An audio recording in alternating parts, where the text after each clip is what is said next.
Kumusta po tayo dyan? Nandito na naman po ang Efren Collection. Nandito na naman po ang inyong code para ibahagi sa inyo itong 5 cent ng Pilipinas. 5 centavos ng Pilipinas. Ayan po siya. Marami pong nagsasabi na wala raw tayong ganito. Kaya ito ipapakita ko sa inyo kung gaano karami. Meron pa po tayo doon. Marami pa po.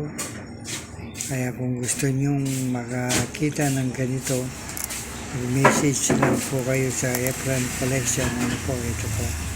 5 centavos na may butas. Nakikita nyo. May butas po yan.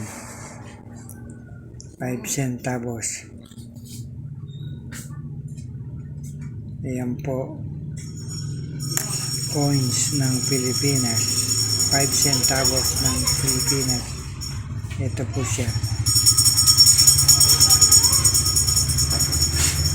Para maliwanag po. Maraming pong salamat sa panood nyo. Sana huwag kayong mag-isawa sa Efren Collection. Nagpapasalamat ako, hindi kayo nagsasawang manood sa akin.